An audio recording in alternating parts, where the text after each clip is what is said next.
Hai guys, kembali lagi bersama saya Fagea. Terima kasih sudah mendukung saya di channel ini. Dan juga buat kamu yang baru bergabung, silakan subscribe, like, komen, dan juga share. Dan jangan lupa juga menyalakan kode notifikasinya supaya setiap video-video yang saya tayangkan, kamu yang duluan menontonnya. Terima kasih guys, salam sukses. Terus guys, kali ini saya akan membagikan pengalaman diri saya sendiri. Bukan satu kasus konspirasi, bahkan bukan kisah misteri dari orang lain atau dari negara lain, tetapi ini benar-benar real dari kisah yang pernah saya alami.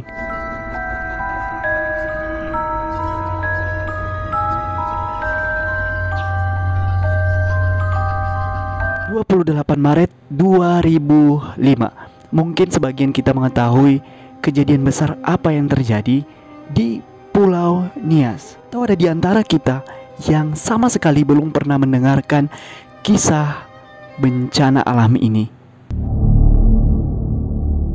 28 Maret 2005, tepatnya 1 tahun setelah kejadian tsunami Aceh, di tanggal 24 Desember 2004, tepatnya pukul 23:09, di saat semua penduduk Nias sedang tertidur. Dan juga mungkin ada sebagian yang masih belum tertidur. Tepatnya di pukul 23:09 terjadi gempa yang sangat dahsyat. 8,7 skala Richter mengguncang Pulau Nias. Dan korban meninggal hampir lebih dari 1.000 orang, dan juga korban luka-luka lebih dari 2.000 orang. Dan termasuk korban yang selamat sampai sekarang adalah saya sendiri guys. Ini merupakan bagian dari wilayah Provinsi Sumatera Utara dan berada di bagian barat Pulau Sumatera. Letaknya berhadapan dengan sumber gempa bumi yang berasal dari zona penunjaman atau zona subduksi. Ini menjadikan Pulau Nias menjadi daerah yang rawan gempa dan tsunami di Indonesia. Jadi Pulau Nias ini hampir mirip-mirip dengan Jepang. Jadi sebuah daerah yang rawan gempa. Dulu guys, waktu saya masih tinggal di Nias, itu hampir per menit, per jam kita merasakan goncangan dari gempa-gempa susulan. Kembali ke kisah saya atau versi saya yang saya rasakan dan alamin sendiri. Malam sebelum kejadian guys, sebenarnya sudah ada tanda-tanda. Jadi saat itu langit di Pulau Nias itu merah kayak seperti darah, dan juga hawa panas sekali, seperti hawa dari laut itu kayak naik ke daratan dan panas, benar-benar panas. Kan kita bisa menemukan sebagian dari anggota-anggota keluarga di rumah itu mereka melepas baju, bukan karena apa-apa guys, tapi karena benar-benar pada malam itu hawanya sangat panas sekali. Tepatnya jam 10 malam, saya dan saudara saya perempuan atau kakak saya itu pulang dari rumah sakit umum. Karena kebetulan juga pada malam itu abang saya dan juga paman saya sedang dirawat di rumah sakit. So guys, kita pulang ke rumah, tidak ada yang aneh. Seperti biasanya kita pulang dari rumah sakit, mandi, siap-siap untuk makan malam, dan juga tidur. Tetapi pada malam hari itu, kakak saya menyuruh saya supaya tidak tidur sendirian di kamar. Bahkan yang mengajak saya untuk tidur di kamar mereka. Di malam itu saya belum ngantuk guys. Jadi saya pergi ke depan rumah. Depan rumah ada kuburan-kuburan tapi udah modern, jadi tidak menakutkan gitu. Enggak creepy, enggak. Jadi di situ kita bisa duduk bersantai. Jadi udah di pinggir jalan, tepatnya di pinggir jalan, jadi nggak ada yang mengerikan, nggak ada yang creepy lah bilang begitu. Tetapi kalau kita melihat awan itu merah darah, dan hawanya seperti aneh, tidak seperti biasanya. Singkat cerita guys, saya masuk ke rumah, masuk ke kamar kakak saya beserta sepupu-sepupu saya. Dan benar, pada malam itu saya tidak tidur di kamar kami sendirian. Jadi saya pindah ke kamar kakak saya dan kita berkumpul dalam satu kamar. Dan tepatnya di jam 11 lewat 7 terjadi gempa guys. Jadi gempanya itu kayak secepat kilat dan gila banget, keras banget. Dan kita mendengarkan suara anjing menggonggong. Semua anjing menggonggong. Dan kita mendengar suara kayak pohon itu kayak berbunyi. Malam itu tidak karu-karuan guys. Saking kencangnya itu gempa, bukan hanya begini guys, normalnya tidak begini, tapi dia juga naik turun sehingga pintu-pintu rumah itu terkunci, nggak bisa terbuka. Disusul tepatnya di 23 lewat 9 menit itu adalah puncak di mana gempa yang sangat kuat sekali, dan saya bisa merasakan itu. Saya kayak lepas dari tanah, itu kayak kelempar sana kelempar sini, sehingga kami keluar lewat pintu dapur belakang guys. Dan guys harus tahu, kita lewat dari berapa menit keluar dari pintu dapur, kita meninggal semua. Maksud saya, telat beberapa menit tidak keluar dari pintu dapur, kita meninggal semua guys. Dan puji Tuhan, kita selamat. Jadi kita kayak udah berbaris bebek tuh, satu orang yang mimpin di depan mencari pintu keluar. Dan untungnya bak atau penampungan air di rumah itu pecah. Puff! Itu setinggi 5 meter ada, itu pecah. Puff! Dan juga dinding sebelah kanan rumah itu lepas, kayak ketegangan dan lepas semua. Jadi kita lihat langsung cahaya, kita langsung keluar dari situ guys. Maaf kata, kita telat beberapa menit, kita juga lewat semua. So guys, ketika kita sudah keluar dari bangunan rumah dan juga tetangga-tetangga sebelah sudah keluar, kita duduk di perkarangan rumah. Itu hampir jam 11:30 kira-kira. Dan itu langit kayak terang, masih merah.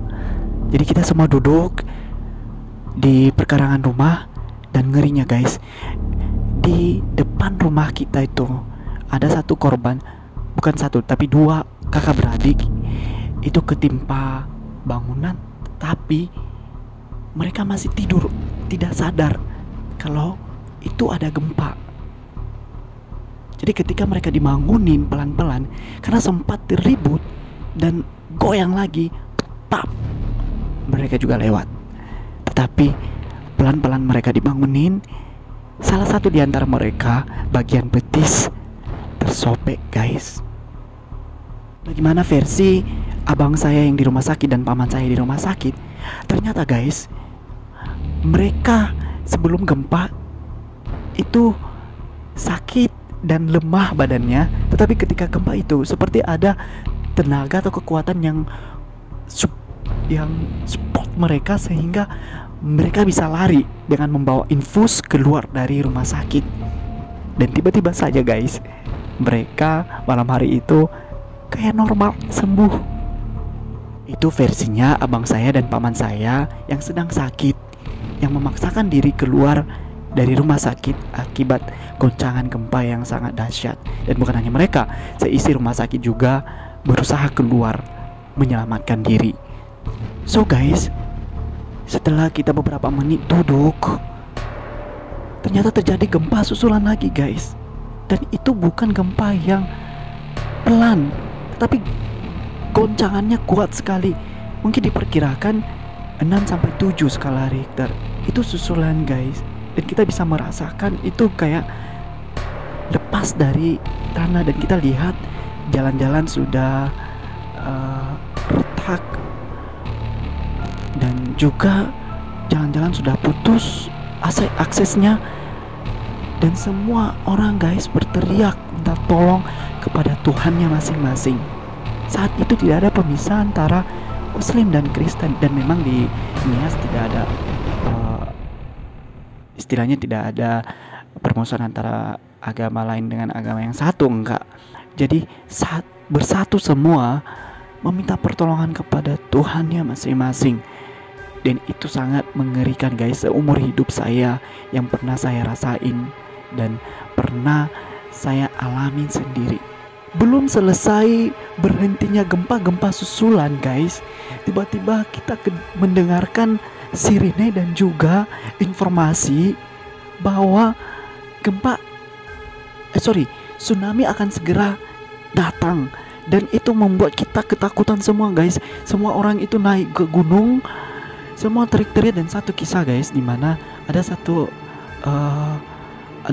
seseorang, dia menggendong adiknya dan menyelamatkan di atas gunung, tapi dia nggak tahu guys bahwa adiknya sudah meninggal. Setahunya ketika berada di gunung, udah di atas gunung, terus dia istirahatkan adiknya, sudah nggak bernyawa guys. Bayangin, berarti dia berpikir dari bawah itu mendaki gunung, adiknya masih hidup. Ternyata enggak guys, udah meninggal. Dan itu sangat kisah yang benar-benar menakutkan, bercampur aduk, dan saya nggak tahu lah, nggak karu-karuan lagi. Dan jalan raya juga udah nggak karu-karuan, lampu juga udah padam, dan aduh nggak karu-karuan lagi deh. Karena pusat gempanya terjadi di Pulau Banyak, dan titik koordinatnya lebih memberatkan ke Pulau Nias, karena pada saat itu kejadian koordinat di 2,7 derajat lintang utara sampai 97,1 bujur timur dengan kedalaman 30 km. Dan itu membuat kota-kota seperti Sirombula, Hewa, dan juga pesisir pantai itu mengalami tsunami dengan ketinggian 1,7 meter. Bayangin guys. Setelah kita sampai ke gunung guys, kita melihat kota Gunung Sitoli yang menjadi pusat dari Kepulauan Nias. Di atas gunung kita melihat kota Gunung Sitoli itu kayak lautan api. Karena kenapa? Pada saat itu juga terjadi kebakaran. Selain gempa yang sangat kuat, dan juga terjadi gempa, dan kisahnya guys, ada yang kebakar hidup-hidup.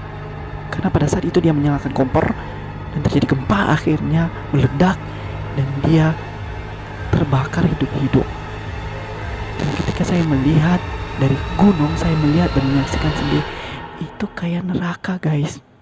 Saya melihat seperti neraka. Dan saya masih umur 12 tahun.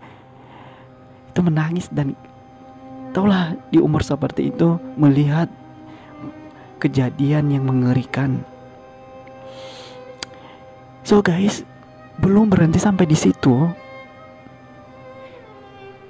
Kedengaran kabar bahwa gunung yang kami tempatkan itu longsor. Ini kami turun lagi guys, turun lagi dari gunung itu. Takut benar-benar terjadi longsor. Kita turun lagi, tiba-tiba kedengaran lagi dari bawah, tsunami sudah naik berapa meter gitu. Kita kabur lagi guys, naik ke gunung. Dan kita di situ pasrah. Dan semua di situ orang teriak minta pertolongan kepada Tuhan, dan kita pasrah. Apapun yang terjadi, kita pasrah. Dan sudahnya guys, sekitaran jam 5 pagi kita turun dari gunung. Kita mulai kembali pulang ke rumah. Kita lihat rumah udah gak karu-karuan lagi, Di jalan raya ada yang menangis sana sini karena anggota keluarganya meninggal, dan kita mencium bau busuk, dan jalan raya sudah tidak karu-karuan lagi. Dan harapan satu-satunya adalah guys, kita masih hidup. Harta benda tidak ada gunanya lagi guys saat itu. Uang juga gak ada gunanya, karena kita tidak bisa membeli makan, tidak ada warung. Akhirnya pasokan makanan dari kota ke kota masuk ke Pulau Nias, dari luar negeri juga masuk ke Pulau Nias, segala bantuan masuk ke Pulau Nias. Dan itu memberikan kita titik atau cahaya terang bahwa kehidupan itu masih ada, masih berpihak kepada kita. Dan kita tahu sih, merasa bahwa Tuhan akan menolong. Tuhan tidak akan membiarkan anak-anaknya sampai kelaparan. Tidak guys. Sesudahnya guys, kita menjalankan hidup dengan keadaan seperti itu, dengan udara yang tidak sehat, dan juga keadaan rumah yang hancur, dan air bersih susah didapatkan.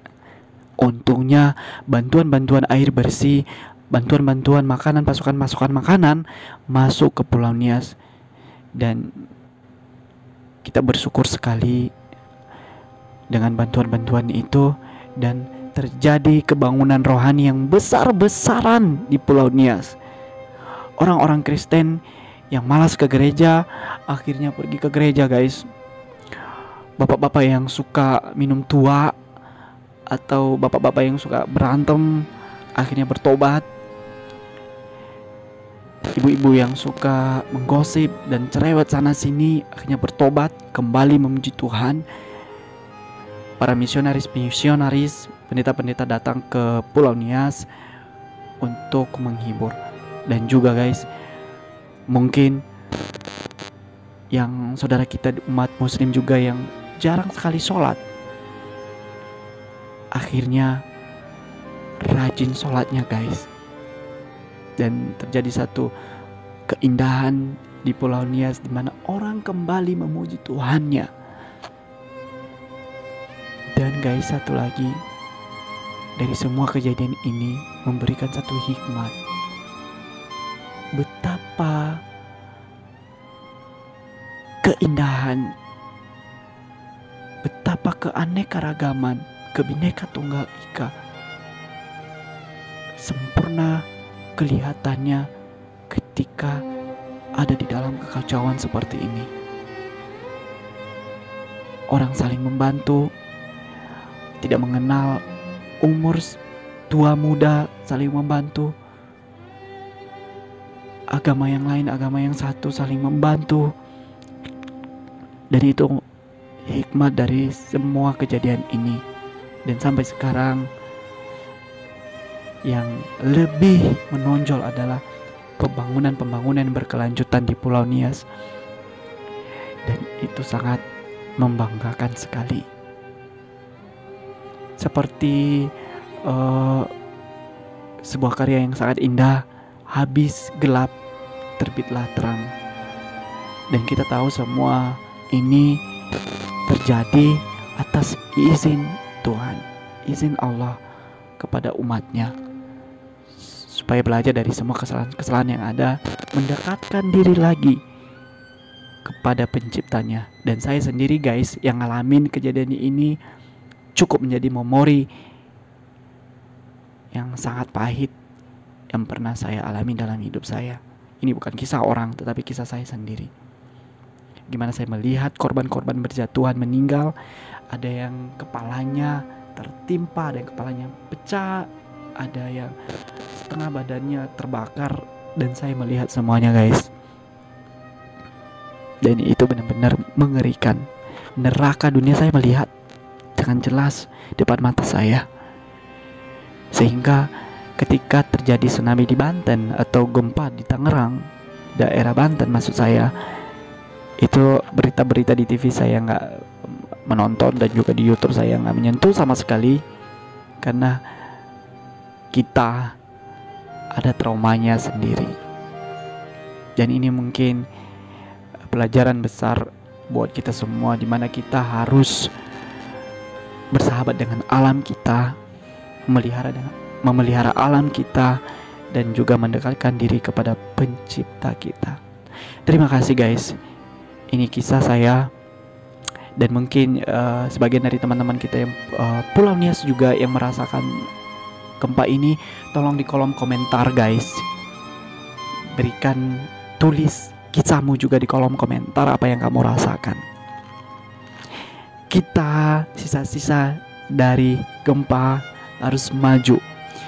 Kita sisa-sisa dari bencana alam, kita tunjukkan bahwa itu bukan suatu ketraumaan yang merampas masa depan kita, tapi justru itu membuat kita lebih sungguh-sungguh lagi mengejar mimpi-mimpi kita, guys. Oke, terima kasih guys, sampai di sini saja. Dan saya ulang kembali buat kita yang baru bergabung, teman-teman yang baru bergabung, tolong subscribe, like, komen, dan juga share. Dan jangan lupa menyalakan notifikasinya supaya video-video yang saya upload kamu yang pertama menontonnya. Terima kasih guys. Salam sukses. Ya ahobu.